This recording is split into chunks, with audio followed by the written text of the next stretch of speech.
Coucou les amis, j'espère que vous allez bien. Donc aujourd'hui, je suis ravie de vous retrouver. Donc nous sommes le 2 décembre, samedi 2 décembre. Et cette fois-ci, je ne vais pas être dérangée. Donc je vais vous faire voir mon calendrier de l'Avent. Voilà. Et on va ouvrir ensemble la case numéro 2. Donc elle se trouve ici. Ah, c'est de Kirsch. Voilà, donc ici, hop, voilà, donc c'est ça, donc c'est la petite cerise, et c'est ça, c'est du kirsch, comme quoi je suis forte en alcool. Voilà, donc ça, c'est le kirsch, donc je vais l'ouvrir. Tidididi. Elle veut pas s'ouvrir. Pourquoi ça veut pas s'ouvrir? Attendez, je vais m'en sortir. Ah, voilà, donc le voilà, le petit chocolat que vous voyez.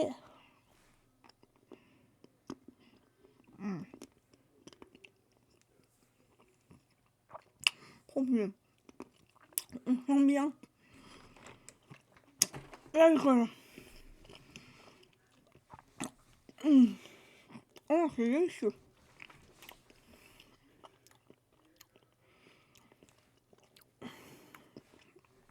C'est très bon. Voilà.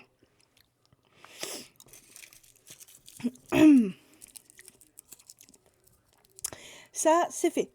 Alors, donc, comme vous le verrez sur ma miniature, je suis encore en train de lire donc le serment d'Artu, ou d'Artu, je sais pas comment on dit, Tuominen. Voilà.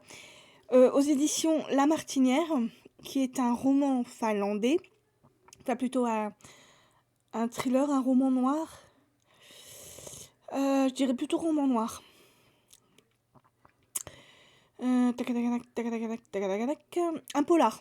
Voilà, un polar scandinave. Donc comme je vous l'ai dit hier, on est avec 3 jeunes garçons dans le prologue. Ces 3 garçons vont enterrer une capsule dans une plaine sur une colline. Et donc ils vont se jurer de revenir plusieurs années plus tard pour la déterrer et voir ce qu'ils ont mis dedans. Après, nous atterrissons en 2018, où il y a donc un inspecteur qui va être chargé d'une enquête. On va retrouver donc le cadavre d'un homme lardé de couteau. Cet homme a été lardé de couteau lors d'une fête. Le coupable s'enfuit dans les bois, il a été retrouvé, il est couvert de sang, il a des propos incohérents. Voilà. Et donc, alors à mon avis, je ne suis pas sûre parce que je suis pas encore arrivée là, mais l'inspecteur, bah non, je sais même pas en fait si c'est l'inspecteur. En tout cas, on va retrouver donc les 3 jeunes garçons qui sont maintenant devenus des hommes, vu que nous sommes en 2018. Et donc, ces 3 garçons ne s'étaient pas revus depuis 27 ans. Et bien évidemment, donc il va y avoir les souvenirs d'enfance qui vont refaire surface. Il y aura les traumatismes du passé. On va revoir. Alors apparemment, c'est marqué. Alors entre les courses à vélo et les vengeances à la sortie de l'école, il y a un pacte de sang qui a été scellé. Et donc, ces 3 hommes vont devoir se rappeler du serment qu'ils avaient tenu il y a 27 ans. Voilà. Donc je ne suis qu'au début parce que hier, comme je vous l'ai dit, je n'ai pas beaucoup lu. Vu qu'hier matin, j'ai été chez mon garagiste parce que je devais faire la vidange de ma voiture. Donc j'avais pris mon livre avec, mais il faisait tellement froid dans le garage qu'en fait, j'ai pas lu beaucoup. Voilà. Et après, donc l'après-midi, j'ai été au cinéma avec ma mère. On a été voir La Tresse de Laetitia. Alors je sais plus son nom, je crois que c'est Colombie, mais je ne sais plus. Avant de vous dire des bêtises. Voilà, film magnifique. J'avais lu le livre qui est aussi réel que le film en fait. Ils ont repris exactement toutes les scènes, tout est comme écrit dans le livre, dans le film et le film est magnifique. Le livre était déjà superbe, mais alors le film, franchement, si vous ne pleurez pas, je n'y comprends rien. Donc voilà, voilà ma journée d'hier. Donc aujourd'hui, ben pareil, je n'ai pas lu, vu que ce matin j'étais de sortie, on a dû aller à Decathlon pour, ramener un pantalon à mon père qui n'allait pas, on a dû changer la taille, on est passé à la pharmacie, on a été à la boulangerie, enfin voilà, on a fait quelques petits trucs. Donc du coup, je n'ai pas eu le temps de lire ce matin, donc je vais me rattraper cet après-midi et je vais me rattraper demain aussi parce que demain, normalement, on n'a rien de prévu. Donc voilà, donc aujourd'hui, ça sera une petite vidéo sur le récapitulatif de novembre.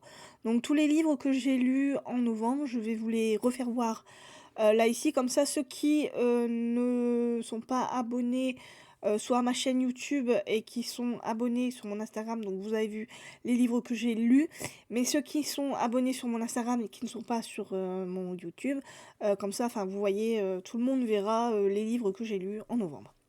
Donc on y va, c'est parti. Donc j'ai lu en novembre Les Détectives du Yorkshire, le tome 1 et 2 qui est aux éditions Belfond. Ouais. Non, Robert Laffont, je me trompe, excusez-moi. Robert Laffont, La Bête Noire. Alors là, on est dans un petit village du Yorkshire. On est à Brencliffe. Voilà. On va faire la connaissance du personnage principal qui s'appelle Samson O'Brien, qui vient de ce petit village qui va revenir après quelques années d'absence. Voilà. Il a tourné le dos à sa ville natale pour certaines raisons. En particulier pour son père, parce qu'en fait, Samson a perdu sa mère quand il était tout jeune, et son père n'a pas réussi à faire face à la perte de sa femme. Il a commencé à boire, et donc du coup, Samson voilà, l'a très mal vécu, vu que son père était appelé l'alcoolique du village. Donc, au bout d'un moment, il en a eu marre. Quand il a eu l'âge de partir, il est parti sans se retourner.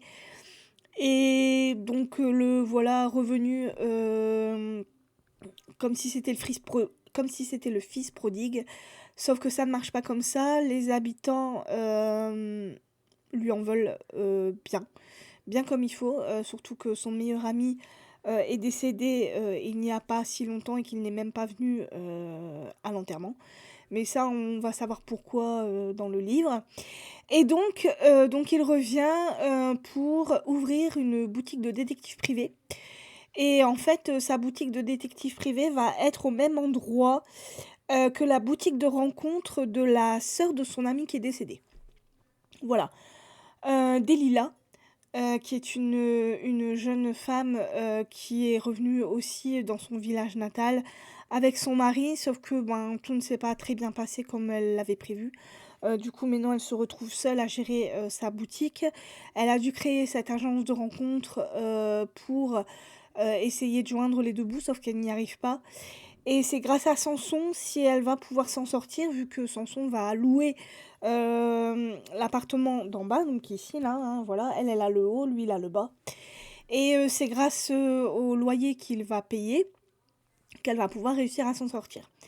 Alors, dans ce petit village de Brencliffe, il va y avoir des meurtres. Voilà, plusieurs hommes on va retrouver plusieurs hommes morts. On va se poser des questions et en fait, Delilah va se rendre compte que ces hommes étaient sur son site de rencontre. Et elle se demande s'il n'y aurait pas un lien par rapport à son site de rencontre, en fait. Voilà, donc du coup, Samson va tout simplement enquêter. Il y a plusieurs indices qui vont lui mettre la puce à l'oreille. Et bien évidemment, donc à la fin, on va savoir qui est la personne responsable de ces meurtres. Et dans la deuxième enquête, donc, il y a un agriculteur qui va arriver dans l'agence de détective de Samson, qui va lui demander de retrouver son bélier. Voilà, c'est un bélier de compétition qu'il a payé relativement cher et qui est un très bon reproducteur. Il voudrait le récupérer. Il pense qu'on lui a kidnappé, en tout cas il ne le retrouve plus. Et du coup, il va tout simplement demander à Samson de le retrouver. Et il y aura aussi une dame âgée qui va arriver dans sa boutique, enfin dans sa boutique de détective.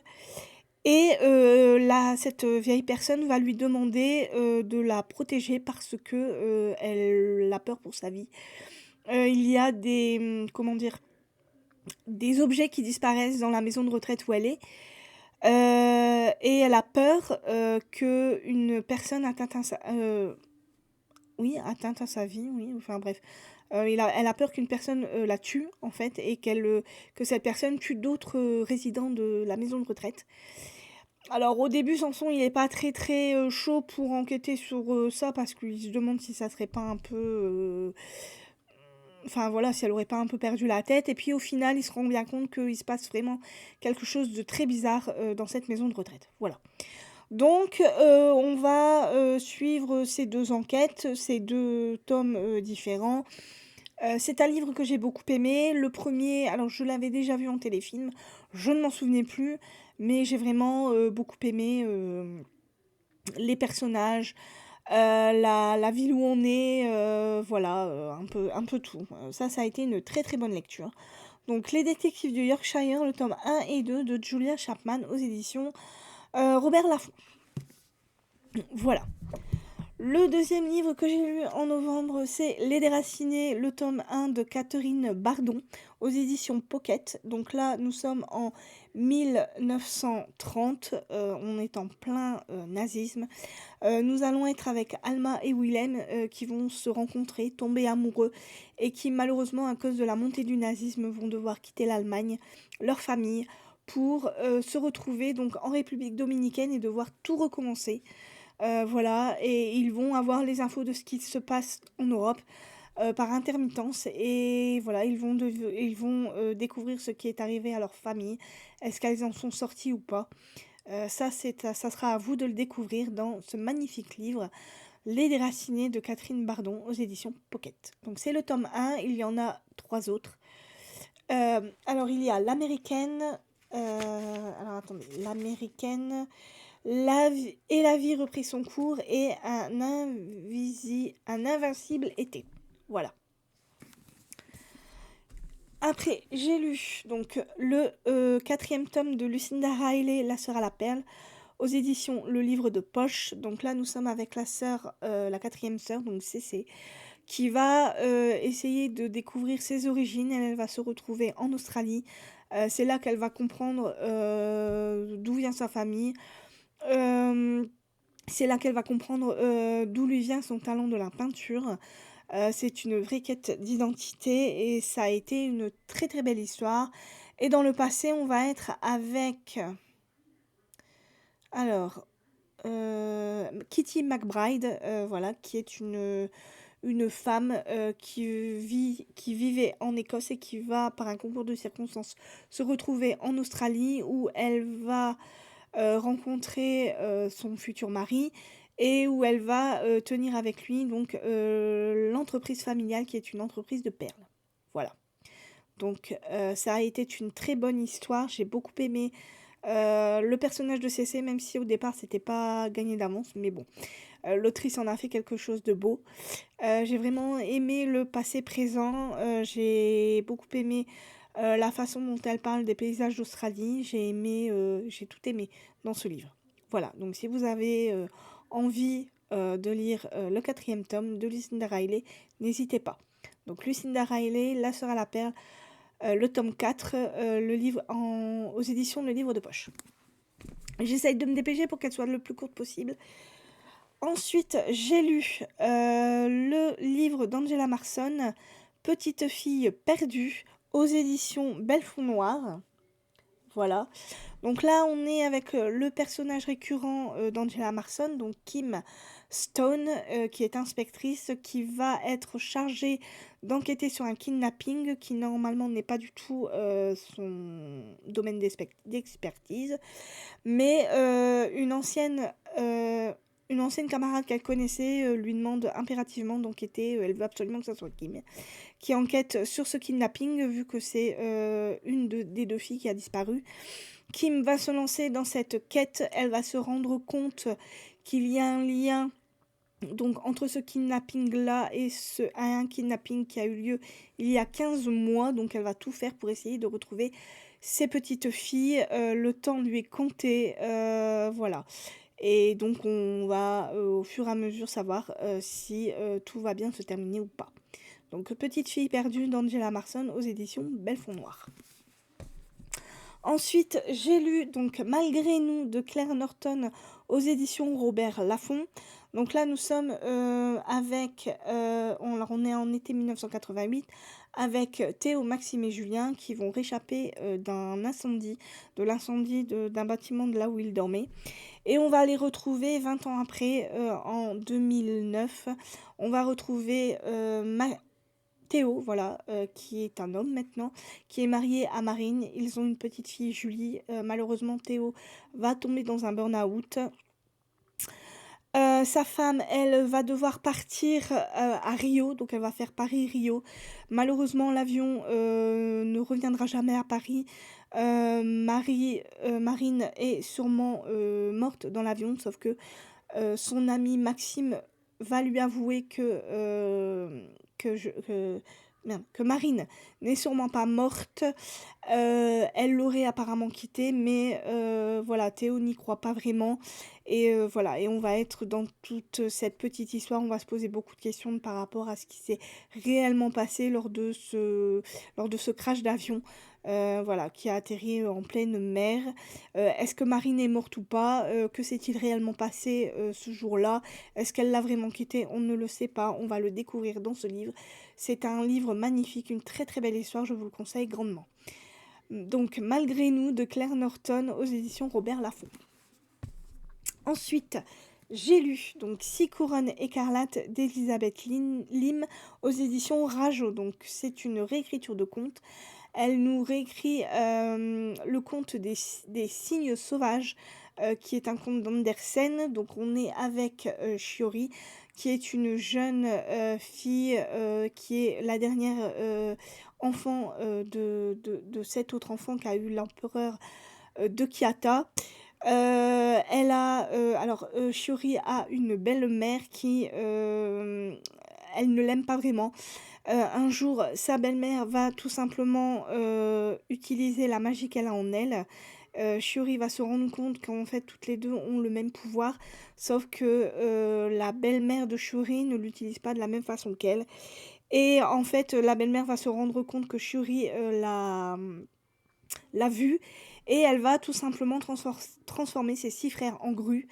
Ça sera au rôle de Kyori, pardon, d'essayer de faire éclater ce sort, de briser ce sort, voilà, de ramener ses 6 frères à la vie, si on peut dire ça comme ça. C'est une très très belle histoire. L'autrice la raconte très très bien, j'ai vraiment beaucoup aimé. C'est un tome 1, il y aura un tome 2, donc je vous le conseille très fortement si vous aimez les légendes asiatiques. Voilà, elle nous raconte très très bien cette histoire. Donc Six couronnes écarlates d'Elisabeth Lim aux éditions Rajo.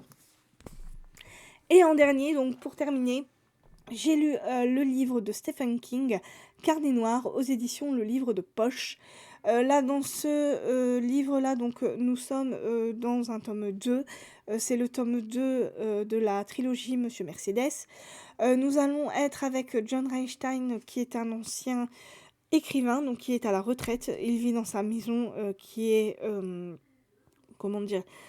qui est une ancienne ferme qui était très éloignée. Un jour, des cambrioleurs vont tout simplement cambrioler sa maison parce qu'ils savent qu'il a une fortune assez conséquente et qu'il a des carnets noirs qu'il cache. Un des cambrioleurs est très intéressé par ces carnets noirs. Il finit tout simplement par tuer ce fameux auteur. Il récupère et les carnets et l'argent, et malheureusement, par un concours de circonstances, il va malheureusement finir en prison. Les carnets noirs et l'argent vont finir par se retrouver dans les mains du jeune Pete. Pete, je peux vous dire que ça. Pete Sauber, voilà, c'est ça. Pete Sauber, et en fait, il va utiliser cet argent pour essayer d'aider sa famille. Il va lire les carnets et il va se rendre compte que ces carnets parlent du héros Jimmy Gold, qui est le personnage récurrent de l'auteur John Ronstein.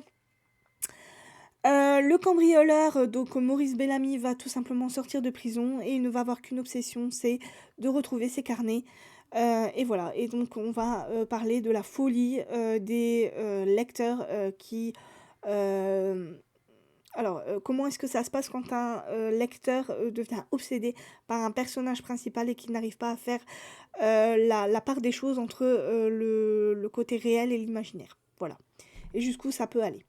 Donc Carnet noir, de Stephen King aux éditions Le Livre de Poche. Voilà donc tous les livres que j'ai lus au mois, de novembre. Alors normalement, il devrait y avoir aussi le livre Ariane, que j'ai lu, fin novembre. Mais comme il fait partie, de, ma palle, que je n'ai pas encore terminée, je ne peux pas encore vous le faire voir. Il faudra que je vous en parle la prochaine fois. Voilà, donc j'espère que ce petit vlogmas vous a plu. J'espère que vous avez de très bonnes lectures, que vous passez, un très bon début de week-end. Moi écoutez, je me plais, voilà, donc j'ai eu de très bonnes lectures. Voilà, je suis très contente, de faire ces vlogmas et de vous présenter, mes chocolats. Écoutez, je vous dis donc à la prochaine pour un nouveau vlogmas, donc ça sera demain, hein. Donc je vous dis à demain, et je vous souhaite encore un bon week-end. Bye bye!